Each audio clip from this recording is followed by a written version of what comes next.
Hi. This could be one of the most outspoken examples of how Western media can manipulate everyone. Between Russia and Ukraine versus the situation in Israel and Palestine. While there is a conflict between Russia and Ukraine, at the same time, Israel has bombed Damascus, US has bombed Somalia. So is Ukraine the first country to invade by Russia? I guess not. Russia invaded Syria. Where was the media hype at that time?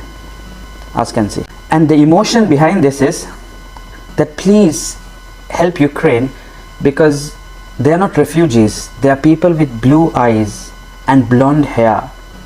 Because of that, you need to have sympathy. They are not some Arabs. They are not refugees. They are white-skinned, probably beautiful people. So if you are beautiful, you get saved. And if you are not beautiful, you're not getting saved. And a lot of people say that this is Europe. This conflict can't happen at a developed place in the world. If it's happening in the Middle East, it's fine. But this is Europe. Come on. Right? It's very emotional for me because I see European people with blue eyes and blonde hair being killed, children being killed every day with Putin's missiles. You know, this is a relatively civilized, relatively European. And this is not a developing third world nation. This is Europe. These are Christians, white. This isn't a place, with all due respect, like Iraq or Afghanistan. You see, when it comes to the case of the Ukrainians, they have the right to bear arms. 10 are criminalized by the media and imprisoned up to 20 years for throwing rocks at their occupiers. I would like everyone to look into something called the 100-year-old war, which exactly lasted for 116 years. So it's a war which happened in Europe. The 100-year-old war was a long struggle between England and France over succession to the French throne. It lasted for 116 years. But what are they trying to say is that, they're trying to say is that this is Europe. So it's a big deal here. Lives are a big deal here, but lives don't value elsewhere. Now don't get me wrong. Our sympathies go for all the Ukrainians, definitely. But what we are trying to say is that humanity is first, irrespective of color, irrespective of race, irrespective of your religion, irrespective of the language you speak, irrespective of the social class you share. Now while we are speaking about this is exactly what's happening in Palestine today. These are pictures from Palestine, West Damascus. These are pictures from there. Do you know that there was one soccer player who spoke with regarding to the Uyghur Muslims in China and backslashed quite hard?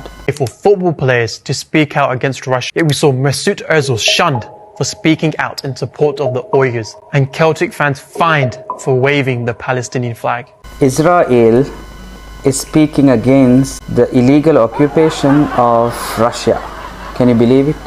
And who is speaking about this illegal occupation? And world leaders from the United States, France, England, Germany, all of them are saying how wrong this is.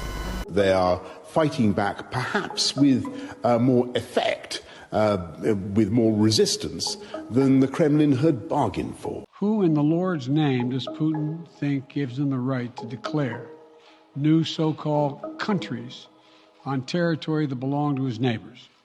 Even Ukraine says how wrong this is. But wasn't it Ukraine who supported Israel's illegal occupation in Palestine, in Gaza? So what we request everyone is to have humanity for all. It should not be limited to a particular nation, to a particular color. Okay? Right. Cheers. With the international pressure being built on, how many of you are aware that in the world after the World War II, 81% of conflicts are directly due to United States. 81% of conflicts, right? So this is what's happening around the world. These pictures which you see from Palestine is a little girl who has got beaten up by 4 Israeli soldiers. This type of incidents happen every day. Every day. At least if you see Ukrainians, they are ready to defend their country. They are ready for a challenge. But it's not the same with Palestine. So my point in this video is not to discard the Ukrainians. My point is humanity first. Whoever you are, let's try to achieve and strive for world peace. Let's talk about this irrespective of any biasness, irrespective of any culture, irrespective of any religion, no matter what their skin color is. Humanity is what we need. Peace is something what we need. We don't want war anymore to prevail on this planet. We need peace. Have a blessed day.